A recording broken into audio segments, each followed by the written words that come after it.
E aí, pessoal, como vocês estão? Ó, o Pastor Raul aqui. Olha só, pessoal, hoje é um dia que eu trago mais um review, um dos mais, assim, que eu mais esperei para trazer para vocês.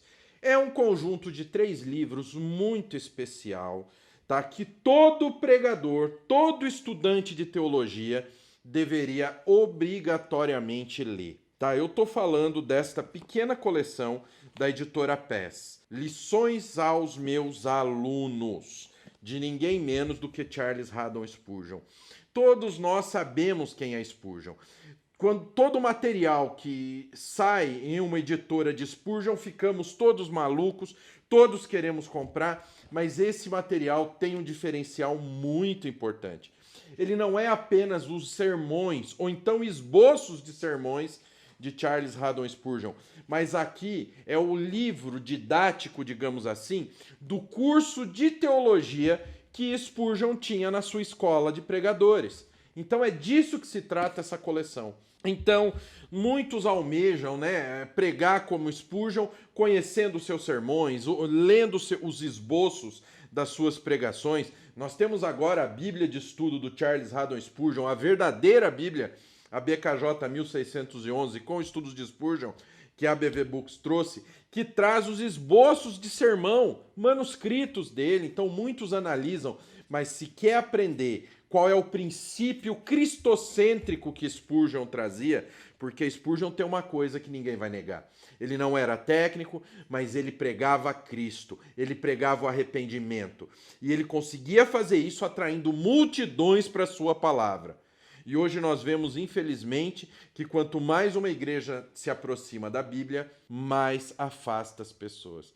Isso é uma pena, sabe? Isso me dói o coração ver isso. Igrejas hoje que você vê, igrejas cheias, infelizmente são igrejas de que tem tudo ali, menos Bíblia.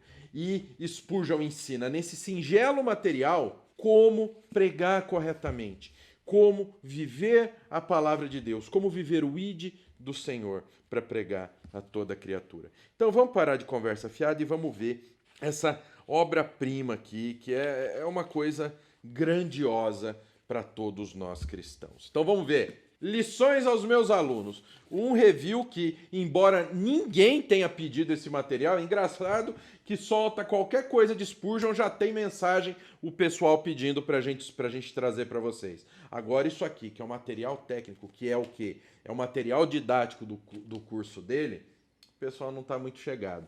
Mas vamos ver. É uma das coisas que eu mais queria trazer para vocês, porque na minha vida pastoral, isso aqui mudou a minha vida pastoral da noite para o dia.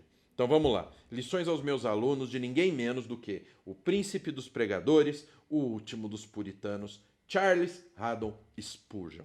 Bom, pessoal, aqui está um livro que todo seminarista, todo aquele que é candidato ao ministério deveria ler. Na realidade, são 3 livros. O volume 1, 2 e 3 do Lições aos Meus Alunos, de Charles Haddon Spurgeon. Vocês estão ouvindo um barulhinho estranho aí, mas como sempre, a Vanessa espancando o teclado. Mas vamos lá, pessoal. Lições aos meus alunos, homilética e teologia pastoral. O que é esse material? Como eu disse, é o material didático do curso de pastores ministrado por ele, por Charles Haddon Spurgeon. Editado pela editora PES, é uma capa simples, mas é bonita, né? Porque geralmente as capas simples da PES é de doer, né?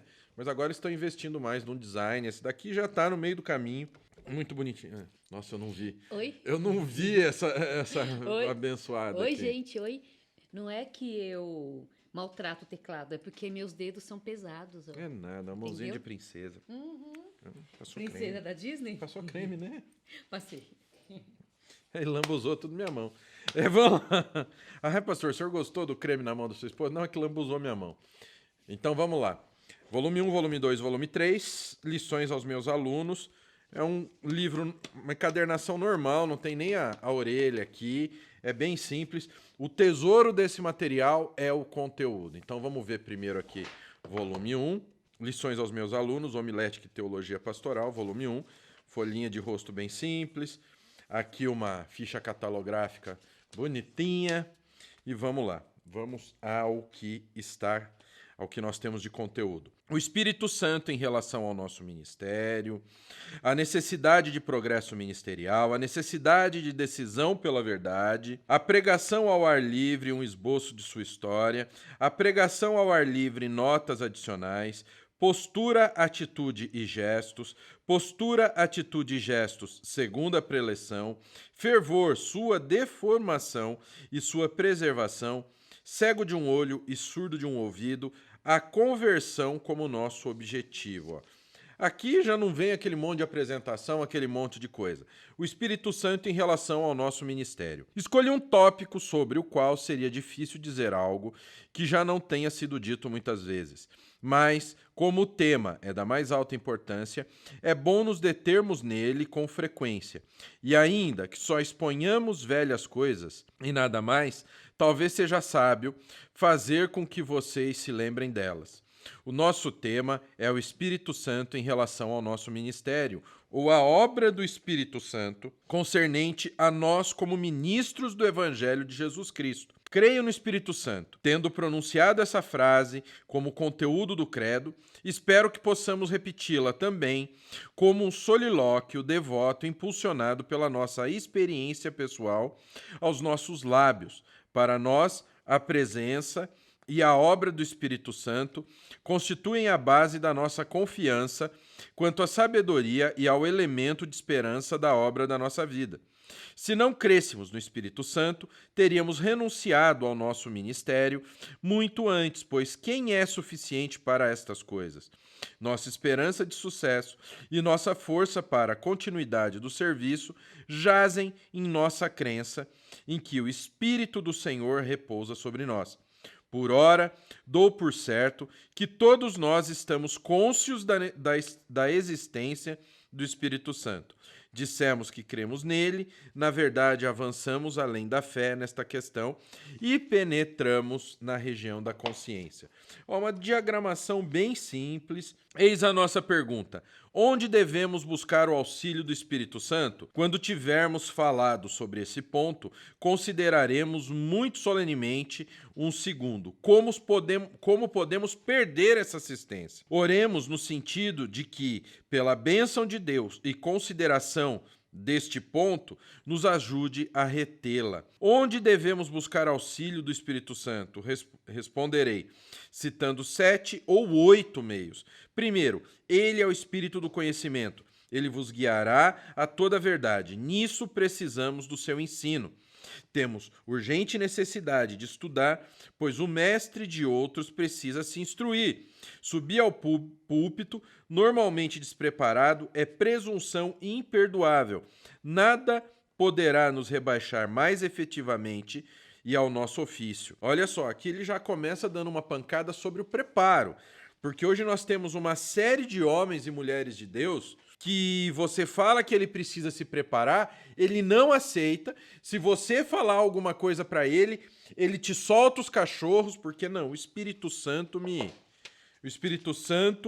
dá o entendimento. E a coisa não é bem assim. Nós precisamos nos preparar. Agora lhes rogo que atentem para essa palavra. Vocês sabem o que poderá acontecer se o Espírito de Deus for grandemente contristado e se retirar de nós? Há duas suposições. A primeira é que nunca fomos verdadeiros servos de Deus, mas apenas usados temporariamente por ele, como Balaão, e até a jumenta cavalgada por ele. Suponhamos, irmãos, que eu e vocês continuemos pregando por um tempo, sem que nem nós nem outros suspeitemos que fomos destituídos do Espírito de Deus. Todo o nosso ministério pode se acabar em um golpe, e nós com ele.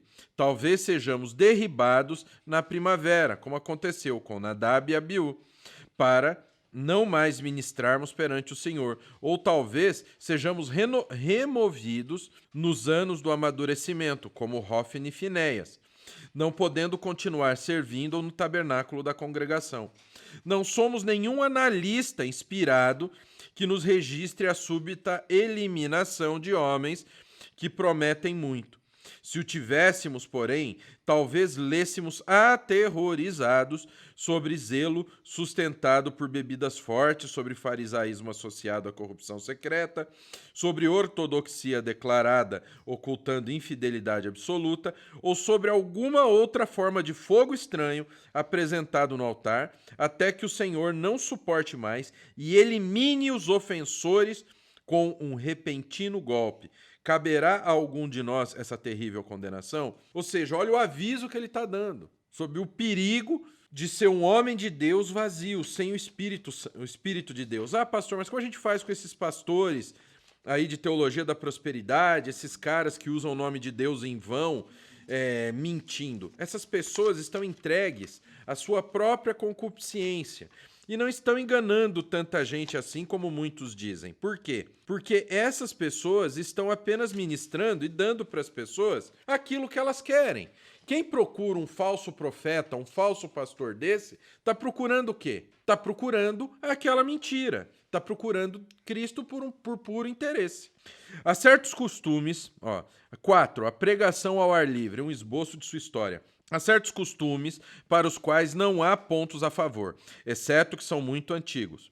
Em tais casos, a antiguidade não tem maior valor do que a ferrugem de uma moeda falsa. Contudo, é feliz a circunstância em que o uso das eras pode ser apresentado em favor de uma prática realmente boa e escriturística, pois a reveste de um halo de reverência. Pois bem, pode-se argumentar, quase sem temor de refutação, que a pregação ao ar livre é tão velha quanto a própria pregação. Estamos em plena liberdade para crer que Enoque, o sétimo depois de Adão, quando profetizava, não pedia melhor púlpito do que uma colina, e que Noé, como pregoeiro da justiça, dispunha-se a arrazoar com seus contemporâneos no estaleiro em que construía sua maravilhosa arca.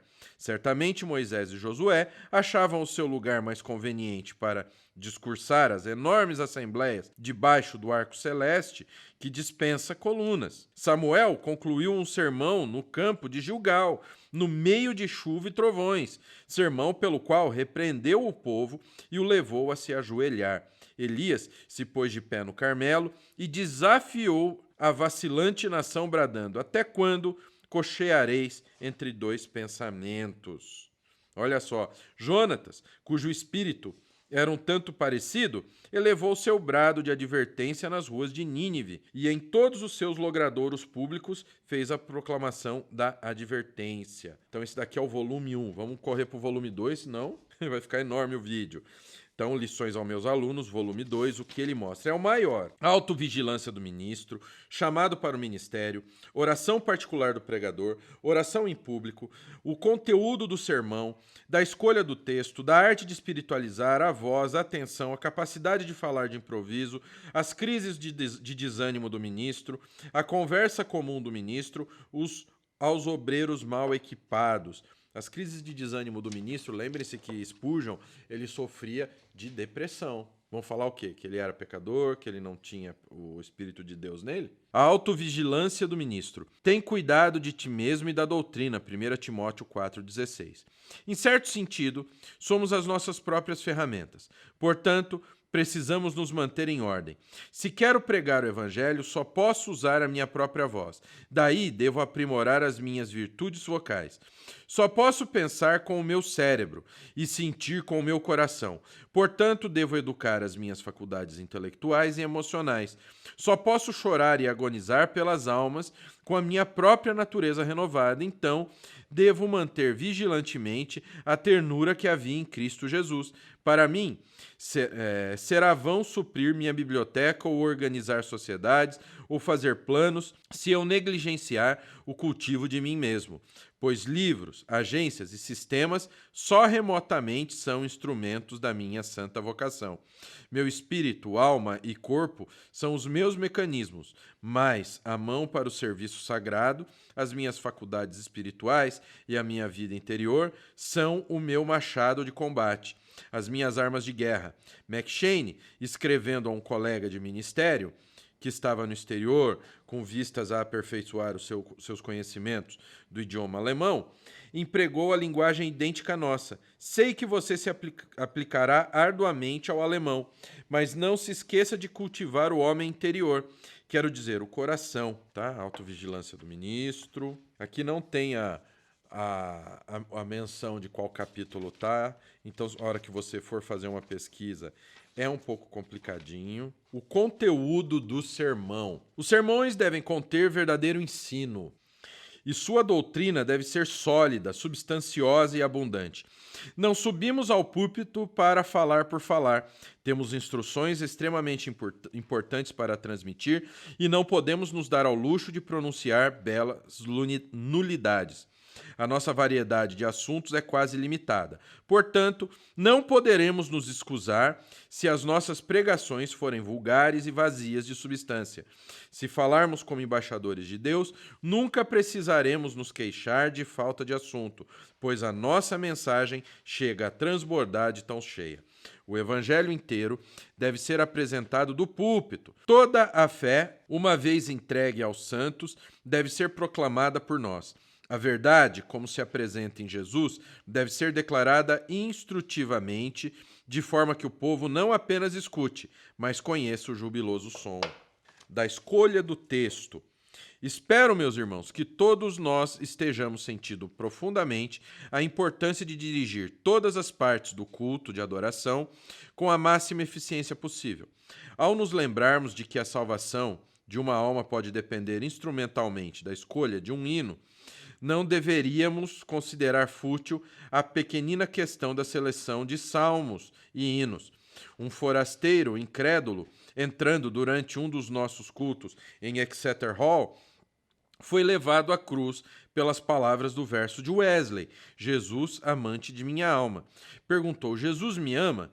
Então por que eu deveria viver em inimizade com ele? Ao refletirmos também que Deus pode dar uma bênção muito especial a uma frase da nossa oração para a conversão de algum errante, e que orar sob a unção do Espírito Santo pode contribuir gradativamente para a edificação do povo de Deus e lhe trazer inumeráveis bênçãos, nós nos esforçaremos para orar exercitando o melhor dom e a máxima graça ao nosso alcance, considerando ainda que na leitura da Bíblia podem ser distribuídos consolo e instrução copiosamente. Nós nos deteremos sobre as nossas Bíblias abertas e devotamente procuraremos ser guiados por aquela porção das Escrituras que tem a maior probabilidade de se fazer útil. Olha, aqui ó. Não se deixem enganar pela sonoridade e pela aparente aptidão de palavras bíblicas. Esse daqui é o volume 2. E aí a gente vem ao último volume, que é o volume 3, tá? Se você quer ser um pregador, um homem de Deus, pessoal, você tem realmente que estudar esse material a fundo. Ilustrações na pregação, historietas e anedotas no púlpito, os empregos de anedotas e ilustrações. Onde podemos achar anedotas e ilustrações? As ciências como fonte do quê? De ilustrações. Ilustrações na pregação. O tópico que temos diante de nós é o uso de ilustrações em nossos sermões. Talvez sirvamos melhor ao nosso propósito elaborando uma ilustração na presente palestra, pois não há melhor maneira de ensinar a arte cerâmica do que fazer um vaso, diz o excêntrico Thomas Fuller. Os argumentos são as colunas da fábrica de um sermão, mas as analogias são as janelas que dão as melhores luzes. A comparação é feliz e sugestiva, e vamos construir o nosso discurso sob a sua direção. A principal razão para a construção de janelas numa casa é, como diz Fuller, deixar a luz entrar. As parábolas, os símiles e as metáforas produzem esse efeito. Daí, nós empregamos para ilustrar a nossa matéria-prima, ou em outras parábolas, para dar-lhe o brilho da luz, pois essa é a tradução literal que o Dr. Johnson faz da palavra ilustrar. Muitas vezes, quando o discurso didático não consegue esclarecer os nossos ouvintes, podemos fazê-los ver o que queremos dizer. abrindo uma janela e deixando entrar a agradável luz da analogia. O nosso Salvador, que é a luz do mundo, tinha o cuidado de encher de comparações os seus discursos de modo que o povo comum o ouvia alegremente. O seu exemplo sela com autoridade de alto nível a prática de iluminar a instrução celestial, analogias e comparações. A todo pregador da justiça, como a Noé, a sabedoria dá ordem: farás na arca uma janela. Você pode compor laboriosas definições e explicações, e contudo deixar os seus ouvintes na escuridão, quanto ao que está querendo dizer. Mas uma metáfora bem apropriada esclarecerá maravilhosamente o sentido. É como ter uma gravura num jornal, pessoal, tá? Historietas e anedotas no púlpito. Admite-se em geral que os sermões podem ser sabiamente adornados com uma boa cota de ilustrações, mas as historietas e anedotas empregadas com esse fim ainda são observadas pelos pretensos puristas do púlpito, com certa dose de suspeita. Descerão o bastante para citar um símbolo. Condescenderão em usar imagens poéticas, mas não se rebaixarão a contar uma história simples e vulgar. É provável que eles digam confidencialmente a seus colegas mais jovens: cuidado para não se rebaixarem, e ao seu ofício sagrado, repetindo historietas mais apreciadas pelas pessoas vulgares e indoutas. Não replicaríamos a eles exortando todos a usarem histórias copiosamente, pois nisso deve haver discriminação. Olha só. O criado do frade, os 10 mandamentos. Vou lhes contar uma bela história de um frade para reanimá-los. Entre outras coisas, um frade franciscano, licenciado para pregar em certa diocese, pregou muitas vezes durante o período da sua autorização. Porém, só tinha um sermão. O tal sermão era sobre os 10 mandamentos. E por esse frade pregar tantas vezes esse único sermão, uma pessoa que já o ouvira várias vezes disse ao criado do frade: por que o seu amo era chamado Frei João 10 Mandamentos? Por conseguinte, o criado falou isso a seu amo e o aconselhou a pregar sobre alguns dos outros assuntos, pois afligia o criado ouvir o seu amo ridicularizado. Bem, o frade respondeu dizendo: é possível, pois, que tu possas dizer bem os 10 mandamentos, visto que os ouviste tantas vezes. Sim, disse o criado, garanto que posso. Quero ouvi-los, disse o amo. Então ele começou: o orgulho, cobiça, a lascívia, e assim enumerou os pecados mortais pelos 10 mandamentos. Igualmente, há muitos hoje em dia que estão cansados do velho evangelho. De bom grado ouviriam algumas coisas novas. Julgam-se perfeitos no velho tema, quando não são mais capazes do que esse criado foi com seus 10 mandamentos. Olha só. Aí tem, Santo Antônio Sapateiro, o perigo da prosperidade, estudantes que progridem para trás, o orgulhoso que se gabava da sua humildade, Diógenes e o moço. Isso daqui são exemplos de ilustrações, tá, pessoal? Para o sermão. Esse é o material que eu recomendo para vocês sobre o quê? Teologia pastoral e pregação homilética, de C.H. Spurgeon. Então, pessoal, aqui está. Lições aos meus alunos, de Charles Haddon Spurgeon, um tesouro da teologia que todo homem de Deus, todo aspirante ao ministério precisa estudar até o último minuto, até a última letra, da primeira letra do volume 1 até a última letra do volume 3. Vamos dar uma lida aqui na sinopse dele, que eu não li na abertura. Quem já ouviu falar de Charles Haddon Spurgeon, conhecido como Príncipe dos Pregadores, certamente ficou sabendo da sua graça, inteligência e sabedoria espirituais e da grande influência que exerceu, não somente no seu próprio ministério, como também na vida e ministério de muitos outros pastores e obreiros cristãos. Como experiente servo de Deus, ele foi uma luz que brilhou entre os seus contemporâneos. Nesse livro, nós o encontramos na melhor expressão do seu ensino pastoral. As lições constantes nos 10 capítulos foram originalmente dirigidas aos seus alunos na escola bíblica que fundou para preparar pastores. Ninguém que se sente chamado para pregar a palavra de Deus pode dar-se ao luxo de negligenciar a leitura de uma obra tão reconhecida e marcante que trata do assunto da pregação, tá bom? Se quisermos um indício do sucesso desse grande servo de Deus, nada melhor poderemos fazer que estudar essa obra. É isso aqui, ó. Lições aos meus alunos, tá bem? Um tesouro de Charles Haddon Spurgeon para você aprender mais. Quer pregar como ele? Estude exaustivamente esse material. Agora, aquele recadinho show para vocês. Temos um presente para vocês. Você quer saber onde usar a Bíblia de estudo, onde usar comentário, onde usar manual, quando ler a Bíblia de forma cronológica, como ler, por que ler de forma canônica?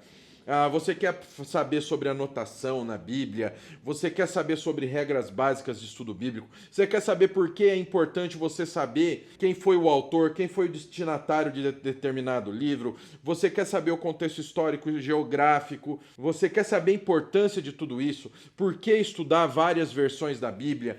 Quer ter uma ideia por que a importância das línguas originais no estudo bíblico? Temos um curso gratuito para você. Você clica aqui na descrição, você vai entrar com seu e-mail, você vai receber os 4 módulos do curso, um módulo por dia. São 28 aulas em 4 módulos de presente para vocês, tá certo? Então fiquem de olho aí, cliquem que já está liberado. Você clicando, você vai receber um e-mail com o primeiro módulo, entendeu? E depois com o segundo. E os 4 módulos do curso. Não são 4 aulinhas. Não são 4 módulos onde cada módulo é uma aula. Não. Só o primeiro módulo tem 9 aulas para ensinar você a estudar a Bíblia de uma maneira profunda. E o que resulta desse estudo, ou você usa para sua edificação pessoal, você pode usar para dar aula na escola dominical, você pode usar para montar uma pregação expositiva, com esse sistema, com o que vai resultar do estudo bíblico que você vai fazer com as dicas desse curso, amém? Então, clica aqui embaixo, tá aqui na descrição o link, te espero lá para você aprender mais sobre a palavra de Deus. Então, que o Pai, o Filho e o Espírito Santo de Deus abençoe a vida de vocês. Semana que vem tem mais review para você. Deus abençoe.